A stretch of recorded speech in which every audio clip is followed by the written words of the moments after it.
Very good morning to you once again. Now, I'm sure you don't need me to remind you of this. You've probably seen it all over the show. That issue of racism, it has once again been at the forefront of local news items. The latest social media racist posts are a constant reminder of a past that the country would like to move on from, I'd imagine. It is quite clear that racism continues to be an ongoing battle in South Africa, dare I say the world at large. Today's discussions aim to zoom in on the current racial status of South Africa, with the hopes of finding ways to reconcile and to promote some tolerance. Well, joining us now as part of this discussion is Bishop Malusi Mpumlwana from the South African Human Rights Commission. In fact, he's shaking his head there because he's not from the commission. We had, in fact, invited a representative from the commission. They had indicated that there is a report that they are going to be putting together next week, and they would only like to respond and comment thereafter. But the bishop is from the South African Council of Churches. I've just given you a different designation. Thank you so much for understanding. Thanks again for joining us. We also have Zahraa McDonald. She's a sociologist and she's joining us from our Cape Town studios. A very good morning to you both and a warm welcome. Thank you for joining us. Thank you, ma'am. Bishop, perhaps because you're right here next to me, let me begin this conversation with you.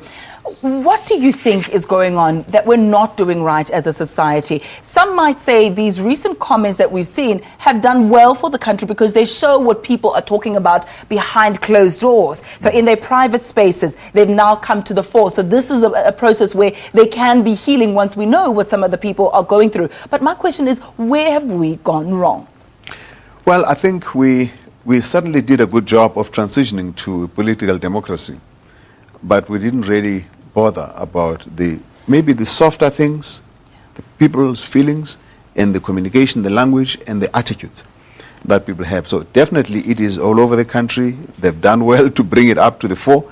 It's everywhere in many, many ways. Every day people experience, I wouldn't say just racism, dehumanizing expressions, utterances, and the way people they regard each other. It doesn't have to be across race. It can also be in the matter of, say, for example, it's almost a common expression to talk about amagwere in derogatory terms. That's not necessarily racism because they're all the same race, but it actually means you're dehumanizing the next person. You do the same thing about people with albinism, being called as a shaiwa, ingau. You talk about people who are of a different ethnic group from yourself in ways that are less than flattering. And this is something that South African society has become talk about. Amalau, Amakaya, Amakula. These are things that are happening, kefas, all the time. I mean, this is on.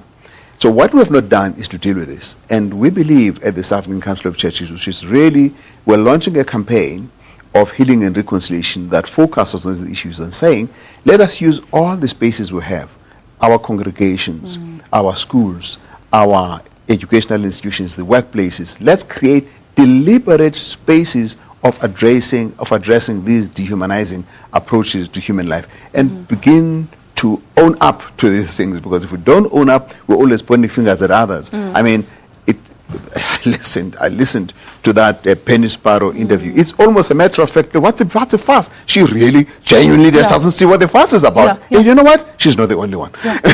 Of course. But I'm glad you spoke about using our public spaces, because as the church, you constantly are confronted with a large number of people. Your congregation, I mean, a large number of South Africans profess to be Christian and to go to church and the like. But are the churches taking their positions in society? I mean, if you look at our history, the history of the emancipation of black people, the church was at the forefront on one side, but on the other side, other people would use that very religion to validate that segregation and separate development and apartheid. So is the church rising up and speaking to the congregants, A, about not being racist, and B, about feeling good about themselves as black people, for lack of a better phrase? Absolutely. All the more reason we should be using religion, because of that use of religion to create the dominance of apartheid and racism. We should now be actually reversing that much more deliberately. And I think that the fact that the SABC is now, maybe belatedly as some would say, launching a program that says that, but we need to also take into account that this whole issue of reconciliation also is related to economic realities. The study that was done recently by the Institute of Justice and Reconciliation points out that those people at the higher level of the economy in LSM 7 to 10 at your level, they relate very easily across races. But LSM 1 to 4, the poorest of our communities, because it's the battle for resources. Exactly, it's battle for resources. But I'm also finding something very interesting. The real underclass, the people that live under the bridges, black and white, have to coexist under those bridges. And I've taken some pictures of this. It's amazing how they will fight over the robot that they are standing at. But you know what? They stand by each other in the night because they protect each other. Let's bring Zahraa to the equation now. Joining us from Cape Town studios, our sociologist who's joining us this morning. As I mentioned, what are we as a society reproducing? I mean, I am ashamed sometimes to think that we're producing a society 21 years into this democracy with a mindset that is dominated in the past. One would say that the so-called, quote, born-frees haven't experienced apartheid, so therefore they shouldn't have any apartheid hangovers or the baggage that comes with it. But we are seeing that they are dealing with these issues. Where is the psyche of South Africans? Do we want to have this rainbow nation ideal that we're known for, Zahraa? Ayanda, I think we want to have a rainbow nation, but we haven't really dealt with what caused racism in the first place. And so what underlies racism is a fundamental kind of idea that as a person we can be slightly better or slightly worse than the next person. And what caused that hasn't been broken down. So we still find that some people of a particular race still dominate positions which as a society we value higher than others. So for example, if we look at education, the schools that we regard as the best, the majority of the teachers, the majority of the principals, the majority of those in authority remain what was so-called white during apartheid. And so that hasn't broken down.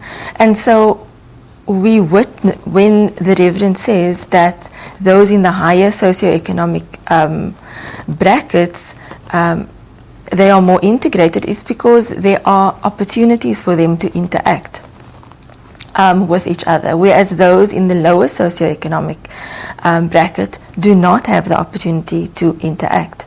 So that, again, if we look at education, the schools, the poorest schools are generally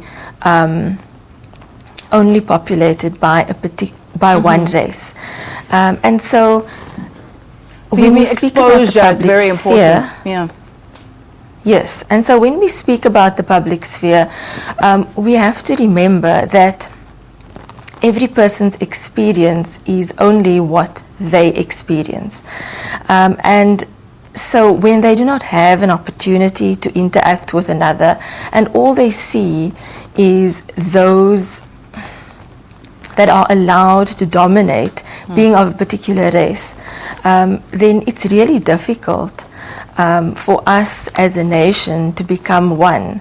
And so, sometimes I have issues with the rainbow because the colors sort of stay separate. But what does it mean to really be unified in our diversity? And I think we need to perhaps take a couple of steps back and say, as the Reverend says, many of us in our homes are quite comfortable with thinking of another as slightly less than us. And that may not necessarily be in racial terms, it may be in terms of sexual orientation, or religion, or sex for that matter, and gender. And in our homes, are we tolerant of that, or are we intolerant of that? Do we allow people to denigrate others for whatever reason or form? And why is it that we are able to accept that?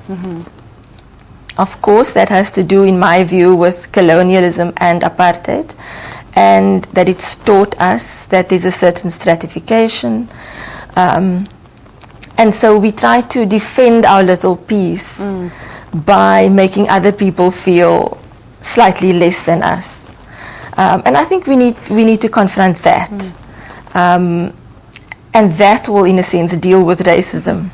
I think it's very important what you say, because I sometimes think people are completely oblivious to their racial or racist tendencies. You'll have people who say, oh no, Ayanda, I'm not racist because some of my best friends are black, and you're okay, you're not like the others. So because we meet on an equal footing, myself and my compatriot who may happen to be white or a different race, they are able to engage with me on the same level, and therefore they perceive me as the good black, if I can say that. But you're not like the others, the hooligans, the quote monkeys, etc., and they completely have no idea of their racial tendencies. And the bishop has also mentioned it, that Penny Sparrow was completely oblivious to that. She went on to justify it and say, well, I like monkeys, and I help black people often. So when we come back, we're going to take a look at what's happening in the world in terms of your news headlines. But when we come back, I really want to ask whether or not people can be racist and not even know it. So it's not deliberate, but it's just a state of mind where they just have this otherness that it's them, but I do mingle with some people of this race group, so that doesn't make me racist. We'll take a look at that and more in just a moment. Just quickly, just a dip into your news headlines.